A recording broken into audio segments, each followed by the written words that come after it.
नमस्कार दोस्तों, good morning all of you. एक बार फिर से आप सभी का स्वागत है आप सभी के अपने चैनल फिल्लर फॉर्म पे। और आज मैं आपके लिए लाए हैं एक बार फिर से यहाँ पर करंट अफेयर से जुड़े हुए जो भी इंपॉर्टेंट क्वेश्चंस आज के यहाँ पर बनते थे। कल यहाँ परसों के दिन हमारे यहाँ क्लास नहीं थी, सैटरडे की क्लास नहीं हो पाई थी दोस्तों। कोई यहाँ पर किसी रीजन से क्लासेज यहाँ पर अब कंटिन्यू रहेगी आपकी, यहाँ पर कोई ब्रेक नहीं लिया जाएगा। पर कोई रीजन होता है तो यहाँ पर ब्रेक लेना पड़ता है दोस्तों। पर आप अपना फोकस रखिए दोस्तों, और आप यहाँ पर अपनी क्लासेस कंटिन्यू रखिएगा। बात करते हैं व्हाट्सएप ग्रुप, टेलीग्राम ग्रुप की। वो हमने आपके लिए यहाँ पर बना रखे, प्रोवाइड करा रखे। जो भी अपडेट्स रहेगा, नोटिफिकेशन रहेगा, वो आपको यहाँ पर मिल जाएंगे। तो हमने कई बार हर क्लास में हम आपको यहाँ पर बताते हैं, क्योंकि नए दोस्त अगर हमारे साथ जुड़ते हैं उनको यहाँ पर जरूरी है। तो प्लीज़ आप जुड़ जाइए। जिन्होंने अब तक हमारे चैनल को सब्सक्राइब नहीं किया तो प्लीज़ सबसे पहले आप सब्सक्राइब कीजिए। वीडियो पसंद आए तो लाइक कीजिएगा और शेयर जरूर कीजिएगा। इंस्टाग्राम पर भी आप हमें फॉलो कर सकते हैं और इन सब के लिंक आपको डिस्क्रिप्शन में मेंशन किए हुए हैं। फिल्लर फॉर्म एप्लीकेशन ये आप डाउनलोड कीजिए, बहुत इंपॉर्टेंट है दोस्तों। ये कहाँ मिलेगा? ये मिलेगा आपको प्ले स्टोर पे। तो प्ले स्टोर पे जाइए, वहां से आप इसे डाउनलोड कीजिए और इसका रजिस्ट्रेशन कीजिए। रजिस्ट्रेशन बिल्कुल फ्री है, रजिस्ट्रेशन का आपसे कोई चार्जेस नहीं है। और इसका जो रजिस्ट्रेशन आप अपने मोबाइल नंबर और अपनी जीमेल आईडी से यहाँ पर बहुत ही आसानी तरीके से यहाँ इसका रजिस्ट्रेशन कर सकते हैं। मॉक टेस्ट आपको यहाँ पर मिलेंगे, फ्री क्यूज मिलेंगे, नोट्स मिलेंगे, बहुत कुछ आपको यहाँ पर मिलने वाला है। और हमारी वेबसाइट है www.fillerform.info। यहाँ से भी आप अपने नोट्स यहाँ पर डाउनलोड कर सकते हैं, पीडीएफ वगैरह आपके यहाँ से आपको डाउनलोड कर सकते हैं। शेड्यूल्स आपको पता है, पीजीटी, टीजीटी, केवीएस यहाँ पर जो क्लासेज है सभी को पता है, यहाँ पर कोई प्रॉब्लम नहीं है। जो प्रॉब्लम हो, आप हमारे व्हाट्सएप ग्रुप से जुड़ चुके हैं तो यहाँ पर आप वहाँ डिस्कस कर सकते हैं। जो भी आपको क्यूरी होती है आप हमें कॉल कीजिए दोस्तों, डायरेक्टली आप हमें कॉल कर सकते हैं। अब स्टार्ट करते हैं हमारे क्वेश्चंस, जो कि करंट अफेयर बहुत इंपॉर्टेंट है ये भी दोस्तों। कोई से भी एग्जाम हो, यहाँ पर आपके लिए सभी कंपटीशन एग्जाम में आपको करंट अफेयर देखने को मिलेगी। अब स्टार्ट करते हैं। पहला क्वेश्चन क्या है यहाँ पर दोस्तों, आपको हमेशा बताए एक नोट बुक, एक यहाँ पर पेन आप साथ में रखिएगा, ताकि आपके खुद की जो पर्सनल नोट्स है आप इसको नोट करते रहिएगा दोस्तों। तो फर्स्ट क्वेश्चन है, what is the current repo rate after the RBI MPC committee held the meeting on August 5, 2022। 5 अगस्त 2022 को आरबीआई की एमपीसी समिति बैठक के बाद वर्तमान रेपो दर क्या है?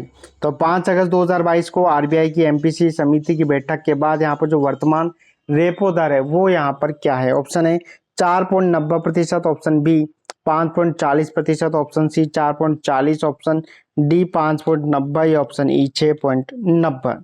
इसका राइट आंसर क्या होगा कि आरबीआई की जो एमपीसी समिति बैठक के बाद वर्तमान रेपो दर क्या है, जो रेपो रेट है वो क्या है? इसका राइट आंसर होगा 5.40%। भारतीय रिजर्व बैंक ने 5 अगस्त 2022 को आयोजित अपनी मौद्रिक नीति समिति की बैठक में तरलता समायोजन सुविधा के तहत पॉलिसी रेपो दर को तत्काल प्रभाव से 50 आधार अंकों से बढ़ाकर 5.40% करने का निर्णय लिया। The reserve bank of India in its monetary policy committee meeting held on August 5, 2022 has decided to increase the policy repo rate under the liquidity adjustment facility by 50 basis point to 5.40% with immediate effect। Next question है, वित्तीय वर्ष 2022-23 के लिए RBI के अनुसार भारत की अनुमानित वास्तविक जीडीपी दर क्या है? तो 22-23 के लिए यहाँ पर जो आरबीआई के अनुसार भारत के लिए अनुमानित वास्तविक जीडीपी दर क्या है? What is the projected real GDP rate of India as per RBI for fiscal 2022-23? Option है 7.1%, option B 7.5%, option C 7.4%, option D 7.2% या ऑप्शन ई 7.6%। इसका राइट आंसर होगा 7.2%। F5 22-23 के लिए आरबीआई द्वारा वास्तविक जीडीपी विकास अनुमान को 7.2% पर बनाए रखा है। The real GDP growth projection by RBI has been retained at 7.2% for FY 22-23।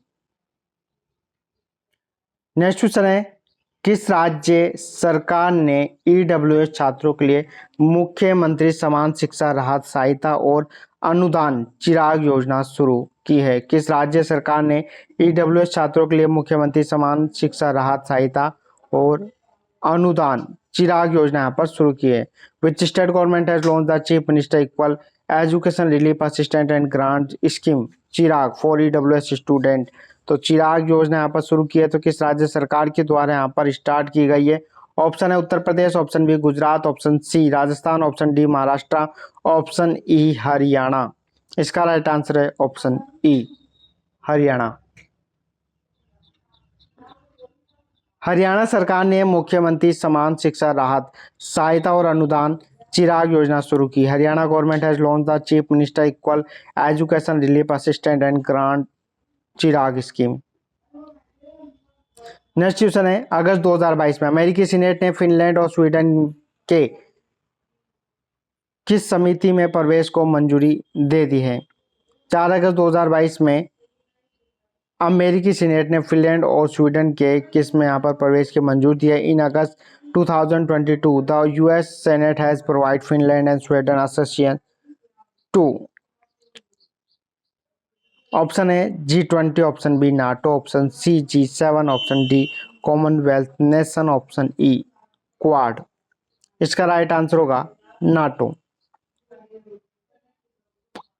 अमेरिकी सीनेट ने फिनलैंड और स्वीडन के नाटो में शामिल होने को मंजूरी दे दी है। The US senate has approved Finland and Sweden accession to NATO. ये सभी ऑर्गेनाइजेशन है दोस्तों, यहाँ पर ये ऑर्गेनाइजेशन आपको यहाँ पर पता होना चाहिए। ये सभी बहुत इंपॉर्टेंट होते हैं। ये ऑर्गेनाइजेशन कई एग्जाम में पूछे जाते हैं। जिन्होंने एग्जाम दी है उन सभी को पता हुआ कि यहाँ पर ये ऑर्गेनाइजेशन पूछे जाते हैं। अब बात करते हैं अपन सबसे पहले G20 की। G20 नाम से आपको पता चल रहा है कि यहाँ पर 20 यानी जो ग्रुप है 20 लोगों का यहाँ पर या 20 समूह है इसमें, तो 20 का ये समूह है। तो G20 स्थापना, अगर सबसे पहले हम बात करते हैं इसकी स्थापना की। स्थापना यहाँ पर अगर बात करें तो 1999 में इसकी स्थापना हुई थी। और G20 यानी कि ये एक 20 वित्त मंत्री और सेंट्रल बैंक के गवर्नर्स का ये समूह है। तो 20 वित्त मंत्री और सेंट्रल बैंक के जो गवर्नर्स हैं उनका ये समूह है, जो कि अर्थव्यवस्थाओं के बारे में यहाँ पर ध्यान देते हैं। ये संगठन है दोस्तों यहाँ पर, जिसमें कि 19 देश और यूरोपीय संघ शामिल है। एक हमारा जो भारत है वो भी इस समूह के अंदर यहाँ पर शामिल है। वर्तमान अध्यक्ष इसका नोट कर लीजिए आप, इसके मारियो द्रागी, जो कि इसके वर्तमान अध्यक्ष हैं। G20 ये ग्रुप है यहाँ पर, जिसमें कि वर्तमान अध्यक्ष इसके मारियो द्रागी। और इसकी यहाँ पर स्थापना की मैं बात करूँ तो 1999 में इसकी स्थापना हुई थी। ये आप नोट कर लीजिएगा दोस्तों। और 20 वित्त मंत्री और सेंट्रल बैंक के गवर्नर इस समूह में शामिल है। और एक हमारा जो देश है भारत, वो भी इस समूह के अंदर शामिल है। नोट कर लीजिएगा दोस्तों, इंपॉर्टेंट है आप लोगों के लिए यहाँ पर कि G20 क्या है, तो ये आपको पता होना चाहिए। अब बात करते हैं हम नाटो की। सबसे पहले नाटो की फुल फॉर्म क्या है? नाटो की फुल फॉर्म है उत्तरी अटलांटिक संधि संगठन। उत्तरी अटलांटिक संधि संगठन नाटो की फुल फॉर्म है। नॉर्थ अटलांटिक ट्रीटी ऑर्गेनाइजेशन यहाँ पर फुल फॉर्म इसकी नाटो की हिंदी इंग्लिश दोनों बता दी है। आप नोट कर लीजिए कि नाटो क्या है। ये यहाँ पर संगठन है, एक सैन्य संगठन है जिसकी बात कर रहे हैं अपन नाटो। अब सबसे पहले इसकी स्थापना देखते हैं कि इसकी स्थापना कब हुई थी। 4 अप्रैल 1949 को इसकी स्थापना हुई थी। 4 अप्रैल 1949 इसकी स्थापना कब हुई थी, ये आप नोट कर लीजिए। मुख्यालय कहाँ है इसका? इसका हेडक्वार्टर कहाँ है? इसका मुख्यालय है ब्रुसेल्स बेल्जियम, यानी कि इसका हेडक्वार्टर है ब्रुसेल्स बेल्जियम में इसका मुख्यालय है। इसका काम क्या होता है? ये एक संगठन होता है दोस्तों यहाँ पर, जिसकी सामूहिक सुरक्षा की जो व्यवस्था बनाए रखने की इसकी जिम्मेदारी होती है। ये जो बाहरी अटैक्स होते हैं यहाँ पर, बाहरी आक्रमण हम कह सकते हैं, उनकी स्थिति में ये सहयोग करेगा। जिस देश को यहाँ पर देशों को सहयोग करने का इसका यहाँ पर काम होता है। ठीक है, महासचिव इसके कौन है? महासचिव आप नोट कर लीजिए, या अध्यक्ष इसके। चलो पहले अध्यक्ष यहाँ पर आप नोट कर लीजिए कि सैन्य समिति है उसके अध्यक्ष कौन है। सैन्य समिति के अध्यक्ष कौन है? वो है गियाम पाओलो दी पाओला। दोबारा नोट कर लीजिए दोस्तों, गियाम पाओलो दी पाओला। महासचिव कौन है? जेंस स्टोल्टेनबर्ग इसके यहाँ पर महासचिव है। जेंस स्टोल्टेनबर्ग यहाँ इसके महासचिव हैं, नोट कर लीजिए। 30 राज्य इसमें सदस्य हैं, 30 देश इसके सदस्य हैं दोस्तों नाटो के। ओके, अब नेक्स्ट बात करते हैं G7। G7 से फिर आप यहाँ पर अनुमान लगा चुके होंगे कि 7 यहाँ पर ये ग्रुप है, 7 देशों का समूह है यहाँ पर हम कह सकते हैं। 7 कौन कौन से यहाँ पर नोट कीजिए, Canada, France, Germany, Italy, Japan, United kingdom और संयुक्त राज्य अमेरिका। तो यहाँ पर एक ये समूह है, यहाँ पर आपको डायरेक्टली पता चल रहा है G20 तो 20, G7 तो 7 यहाँ पर इनका समूह है। Canada, France, Germany, Italy, Japan, United kingdom और संयुक्त राज्य अमेरिका। ये सबसे बड़ी जो उन्नत अर्थव्यवस्थाओं के साथ वैश्विक शुद्ध संपत्ति का 62% से अधिक का प्रतिनिधित्व करते हैं। G7 नाम मात्र मूल्यों के आधार पर वैश्विक सकल घरेलू उत्पाद का 46% से अधिक और क्रय शक्ति क्षमता के आधार पर वैश्विक सकल घरेलू उत्पाद का 32% से अधिक का प्रतिनिधित्व करते हैं। तो G7 दोस्तों यहाँ पर आप नोट कर लीजिएगा। बात करते हैं कॉमनवेल्थ नेशन यानी कि राष्ट्रीय कुल, यहाँ पर जो हम राष्ट्रमंडल कॉमनवेल्थ नेशन कह सकते हैं, जिसे कि आमतौर पर कॉमनवेल्थ के रूप में यहाँ पर जाना जाता है। 54 सदस्य राज्यों का एक राजनीतिक संघ है। इसमें कितने हैं? 54 सदस्य राज्यों का यहाँ पर एक राजनीतिक संघ है, जिसमें से लगभग सभी ब्रिटिश साम्राज्य हैं, वो पूर्व के क्षेत्र है। संगठन के मुख्य संस्थान राष्ट्रीय मंडल सचिवालय है, जो अंतर सरकारी पहलुओं पर ध्यान केंद्रित करते हैं। नेक्स्ट बात करते हैं क्वाड। क्वाड से आप समझ गए होंगे, क्वाड यानी कि 4, डायरेक्टली इसके नाम से पता चल रहा है। इसमें 4 कौन कौन से? संयुक्त राज्य अमेरिका, जापान, ऑस्ट्रेलिया और भारत भी इसमें शामिल है। तो संयुक्त राज्य अमेरिका, जापान, ऑस्ट्रेलिया और भारत यहाँ पर इसमें शामिल है। स्थापना यहाँ पर 2007 से 8 में इसकी स्थापना हुई थी। 4 देश मैंने आपको बता दिया है कि इसमें 4 देश इसके अंदर शामिल हैं। ये आप नोट कर लीजिएगा कि इसमें भारत भी इसके बीच में शामिल है। अब बात करते हैं नेक्स्ट यहाँ पर क्वेश्चन की। कौन सा देश चंद्रमा पर मिशन लॉन्च करने वाला दुनिया का 7वां देश बन गया है? Which country has become the 7th country in the world to launch a mission to the moon? कौन सा देश चंद्रमा पर मिशन लॉन्च करने वाला दुनिया का 7वां देश बन गया है? ऑप्शन है France, option B Pakistan, option C Australia, option D Germany, option E South Korea. इसका राइट आंसर होगा साउथ कोरिया।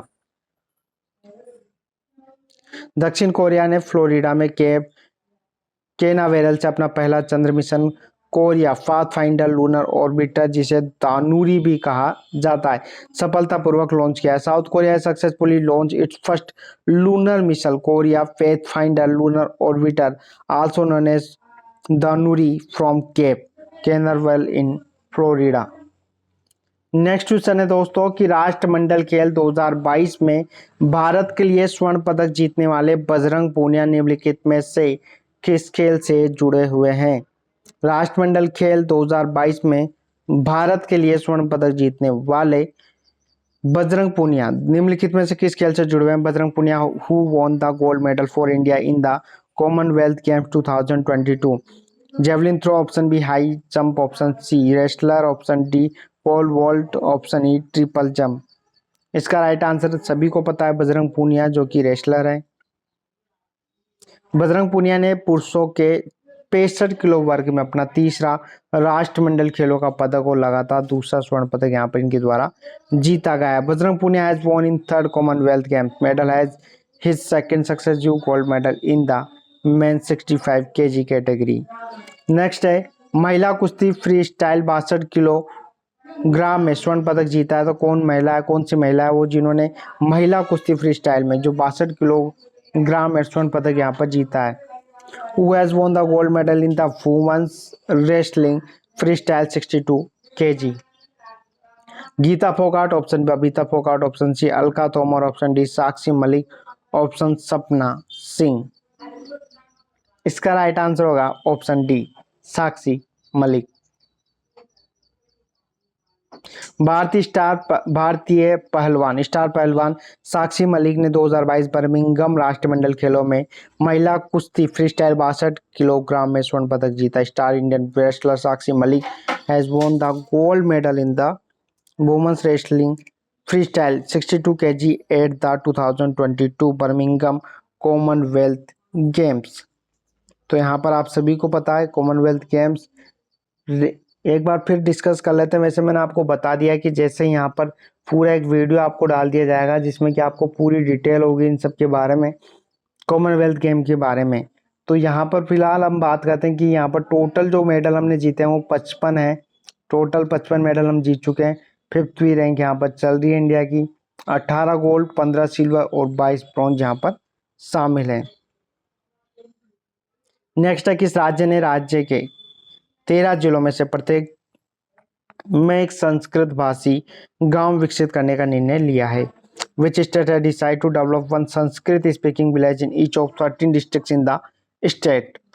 किस राज्य ने राज्य के 13 जिलों में से प्रत्येक में एक संस्कृत भाषी गांव विकसित करने का निर्णय लिया है? ऑप्शन है Karnataka, option B Uttarakhand, option C Bihar, option D Uttar Pradesh, option E Himachal Pradesh. इसका राइट आंसर होगा उत्तराखंड। उत्तराखंड सरकार ने राज्य के 13 जिलों में से प्रत्येक में एक संस्कृत भाषी गांव विकसित करने का निर्णय लिया है। उत्तराखंड गवर्नमेंट है decide to develop one Sanskrit speaking village in each of the 13 districts in the state. Hiroshima दिवस 6 अगस्त को जापान के हिरोशिमा पर परमाणु बमबारी के उपलक्ष्य में किस वर्ष मनाया जाता है? Hiroshima day is observe on August 6 to commemorate the atomic bombing of Hiroshima Japan in which year? Hiroshima दिवस 6 अगस्त को जापान के हिरोशिमा पर परमाणु बमबारी के उपलक्ष्य में किस वर्ष मनाया जाता है? ऑप्शन है 1942, option 43, option C 50, option D 1945, option E 1947 को। इसका राइट आंसर होगा ऑप्शन डी 1945 को। हिरोशिमा दिवस 6 अगस्त को द्वितीय विश्व युद्ध की समाप्ति पर 1945 में जापान के हिरोशिमा पर परमाणु बमबारी के उपलक्ष्य में मनाया जाता है। Hiroshima day is observe on August 6 to commemorate the atomic bombing of Hiroshima Japan in 1945 at the end of world war second. Next है, मार्च 2022 के लिए आरबीआई द्वारा घोषित डिजिटल भुगतान सूचकांक क्या है? मार्च 2022 के लिए आरबीआई द्वारा घोषित डिजिटल भुगतान सूचकांक क्या है? For March 2022 what is the digital payments index and announce by RBI? Option है 312, option B 389, option B 379, option C 304, option D 349, option E 369। इसका राइट आंसर क्या होगा कि मार्च 2022 के लिए आरबीआई द्वारा घोषित डिजिटल भुगतान सूचकांक डीपीआई क्या है? तो इसका राइट आंसर है ऑप्शन डी 349। भारतीय रिजर्व बैंक ने मार्च 2022 के लिए डिजिटल भुगतान सूचकांक की घोषणा सितंबर 2021 के लिए 304.06 के मुकाबले 349.30 पर की है। The reserve bank of India has announced digital payments index for March 2022 at 349.30 as against 304.06 for September 2021। धन्यवाद दोस्तों, वीडियो को पूरा देखने के लिए लाइक कीजिए, शेयर कीजिए, सब्सक्राइब कीजिएगा। वीडियो पसंद आए तो लाइक जरूर कीजिएगा और ज़्यादा से ज़्यादा सब्सक्राइब कीजिए, शेयर कीजिए और फिलर फॉर्म डाउनलोड कीजिए। धन्यवाद दोस्तों।